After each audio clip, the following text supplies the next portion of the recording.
안녕하세요. 오늘은 전월세 계약할 때 기본적으로 확인할 내용에 대해서 알아보도록 하겠습니다. 첫 번째로 계약할 때 임차할 주택을 방문해서 주택의 현황을 파악해야 합니다. 임차인이 주거 목적에 맞는지를 확인하고 임차할 주택에 현재 누가 거주하고 있는지 또는 주택에 하자가 있는지를 꼭 확인해야죠. 현재 임차할 주택에 소유자가 사용하고 있는지 아니면 임차인이 사용하고 있는지가 중요합니다. 왜 그러냐면 임대인이 주택을 인도하는지 아니면 임차인이 인도하느냐에 따라 가지고 인도 시기가 달라질 수 있기 때문에 그렇습니다.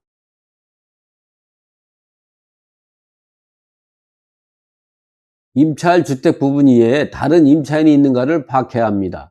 임차주택이 다가구주택 같은 경우는 내가 입주할 부분 이외에 다른 임차인이 있을 수가 있고 그러한 임차인은 선순위 임차인이 될 수가 있기 때문에 그렇습니다. 또 이번엔 임차할 주택에 수리나 개선할 부분이 있는지를 확인해야 합니다.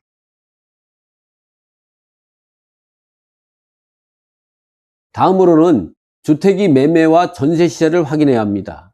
여러분 요즘에 같이 주택 시세보다 전세가가 높아 가지고 임차 보증을 손해보는 상황이 발생하기 때문에 우리가 주택 시세와 전세 시세를 꼭 확인해야 하죠. 첫 번째 주택 시세와 전세 시세를 확인하는 방법은 인터넷에서 확인하는 방법이 있습니다. 부동산 114라든가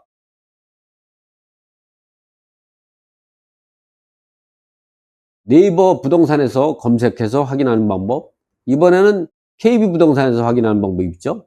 그리고 국토부에서 실거래 공개 시스템에서 금액을 확인하는 거죠. 이렇게 1차적으로 확인하고 2차적으로는 부동산 중개업소를 방문해서 확인하는 것이죠. 이때 주변 중개업소에서 매매와 전세 시세를 직접 확인해야 합니다. 앞에서와 같이 인터넷에서 매매와 전세 시세를 확인했다면 임차주택을 소개한 중개업소 이외에 다른 2개에서 3개 정도의 중개업소를 방문해서 시세와 전세 시세를 확인해야 합니다. 그래야만이 빌라왕 사태처럼 보증을 손해보지 않는 상태가 발생하죠.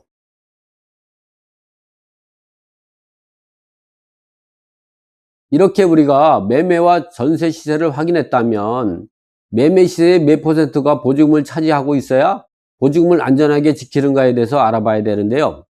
임차할 주택에서 임차인보다 선순위 채권과 본인의 임차 보증금을 포함해서 아파트에서는 주택가액의 70%가 안전합니다.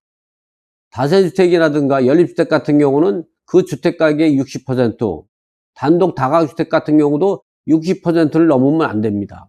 왜 그러냐면 경매가 들어가게 되면 아파트는 30% 정도 가격이 떨어진 금액에서 매각이 되고 다세대 주택이나 연립 그리고 다가구주택 같은 경우는 40% 정도 가격이 저감돼서 매각되기 때문에 아파트는 70%, 다세대 연립 다가구주택 같은 경우는 60%를 넘으면 안 됩니다. 이번에는 등기부를 확인해 가지고 소유자가 누구인가 그리고 등기부에 등기된 선수리 채권 등이 있는가를 확인하는 방법입니다. 인터넷에서 대법원 인터넷 등기소를 검색하면 다음과 같은 화면이 나옵니다. 여기에서 등기부를 열람해 가지고 확인하면 되죠. 기본적으로 계약할 땐 열람용을 확인해도 됩니다. 그러나 제출할 때에는 발급용이 필요하겠죠. 이렇게 해서 등기부를 확인해 가지고 누구와 임대차 계약을 해야 완벽한 보호를 받을 수 있을까에 대한 이야기인데요. 이렇게 계약은 등기부상 소유자를 임대인으로 계약해야 합니다. 대리인과 계약할 때 어떻게 대처하면 안전할까? 대리인과 계약할 때 계약서의 위임령 인감증명서와 인감도장이 날인된 위임장을 첨부하고 위임장을 확인해서 임대인이 위임한 내용을 정확하게 파악해야 합니다.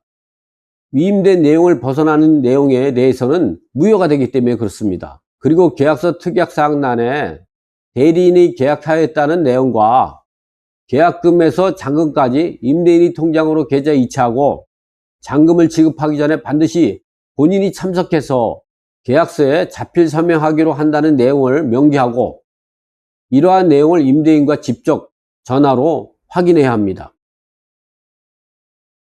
위임장이 있어도 인감증명서를 누가 발급했는지를 확인해야 합니다. 인감증명서는 본인이 발급한 것이냐 아니면 대리인이 발급한 것이자 부부간에는 대리인이 발급할 수가 있으니까요. 효력은 같아 보이나 훗날 다툼이 생기면 즉 부부간의 사이가 안 좋으면 대리 행위가 무효가 될 수도 있기 때문에 그렇습니다. 그래서 임대차 계약서를 작성할 때 대리 계약을 할 때에는 그 위임령 인감증명서를 반드시 본인이 발급한 거를 가지고 대리 행위를 해야 보다 더 안전하다는 그런 내용이죠. 그래서 위임장이 있어도 인감증명서를 본인이 발급했는가를 꼭 확인해야 합니다.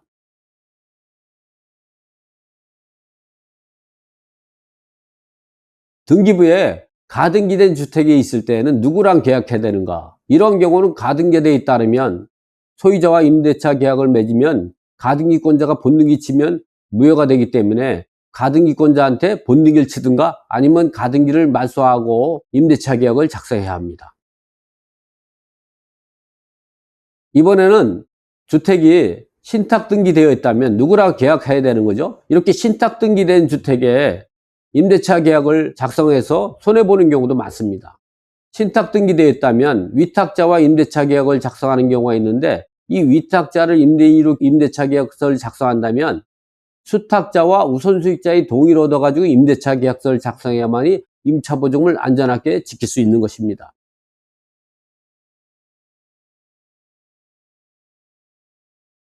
자, 이번에는 일반 건물과 집합건물에서 건물과 토지 소유자가 다를 때 누구랑 계약해야 되는가에 대해서 알아보겠습니다. 일반 건물에서 건물의 소유자와 토지 소유자가 다를 경우는 건물 소유자와 임대차 계약을 맺으면 됩니다. 그러나 그럴 경우는 토지에 대해서 임대차 계약이 효력이 미치지 않기 때문에 임차보증을 손해볼 수밖에 없죠. 어쨌든 건물 소유자가 임대차 계약을 맺으면 주택임대차보호법상 대항력과 우선변제권은 건물에 대해서만 우선변제권이 발생합니다. 마찬가지로 집합건물에서도 대지권이 미등기일 때 대지권이 있는가를 확인하고 대지권이 제3자 소유라면 아파트 건물 소유자와 임대차 계약을 맺어야 되는데 이러한 경우도 건물에 대해서만 대항력과 우선변제권을 가지게 되기 때문에 땅에 대한 권리를 주장할 수가 없어서 결국은 보증금을 손해볼 수밖에 없죠. 그래서 이렇게 계약을 할 때 건물과 토지 소유자가 다를 때에는 임대차 계약을 작성하지 않는 것이 좋습니다. 이번에는 집합건물에 아파트나 연립 다세대 주택 같은데 토지 별도 등기가 있는 것이죠. 이런 경우는 등기부에 보면 표제부에 토지 별도 등기가 있다는 것은 이 건물 등기부와 토지 등기부가 다른 내용이 있다는 것이죠. 토지에 근저당이 설정이 되고 아파트가 지어졌다는 것입니다. 이럴 때에 이 근저당을 말소하지 않는다면 임차인은 건물 소유자와 임대차 계약의 효력이 미치고 토지는 제3자가 경매에 놓게 된다면 토지에 대한 권리를 주장할 수 없기 때문에 아까와 같이 대지권 미등기라든가 토지와 건물 소유자가 다를 때에 임차보증을 손해보는 그런 사례가 발생할 수 있으니까 이런 사례에서 주의해야 합니다. 아파트 등의 주택이 여러 명이 공동으로 등기되어 있다면 예를 들어서 아파트가 A라는 사람이 3분의 1, B라는 사람이 3분의 1, C가 3분의 1씩 가지고 있다면 이런 경우 임대차 계약을 맺으면 민법 제265조에 의해서 공유물의 관리행위는 과반수와 계약해야 합니다. 그럴 때에는 3분의 2 집은 A와 B와 계약하거나 A와 C와 계약하거나 B와 C와 계약하면 되겠는데 문제는 계약에 참여하지 않는 C 같은 경우는 거기에 대해서는 임차보증 반환 청구권을 청구할 수가 없기 때문에 임차보증을 손해볼 수밖에 없습니다. 이렇게 공동소유인 경우는 100% 지분권자와 계약하는 게 좋습니다. 우리가 민법 제265조를 너무 과신해가지고 공유물의 관리행위는 과반수와 계약한다는 취지로 계약했다가는 계약에 동의하지 않거나 계약을 참여하지 않은 사람한테는 임차보증을 청구할 수가 없는 것이죠. 그래서 또다시 지분경매가 발생하게 되는 겁니다. 계약한 사람한테만 경매를 넣을 수밖에 없기 때문에 그렇습니다. 등기부의 갑구와 을구의 담보물권과 채권 등이 있다면 선순위로 등기된 근저당, 전세권 등기, 담보가등기, 조세권 등이 압류가 있거나 선순위로 등기된 가압류, 압류 등기가 등기되어 있거나 이럴 경우는 이 말소하는 조건으로 임대차 계약을 작성해야죠. 이럴 때 계약서를 작성할 때는 계약 후 중도금 잔금 지급하기 전에 말소하고 중도금 잔금을 지급하기로 한다는 특약사항을 기재해야 합니다. 또 등기부에 소유권을 제한하는 가처분 가등기가 있는 경우도 마찬가지죠.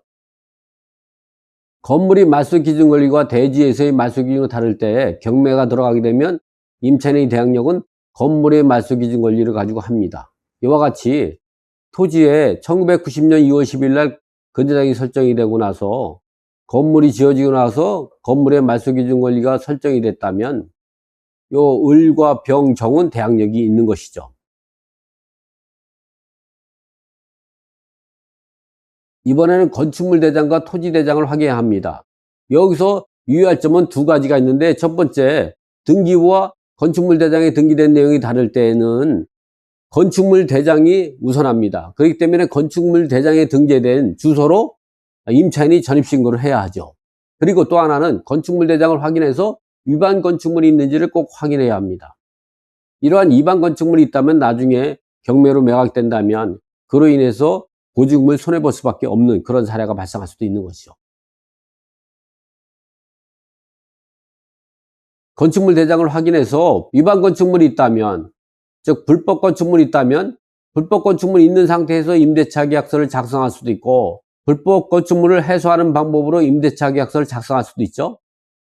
이렇게 꼭 확인해야만이 임차인이 손해보지 않는 임대차 계약서를 작성할 수 있는 겁니다. 오늘 강의는 이거로 마치겠습니다.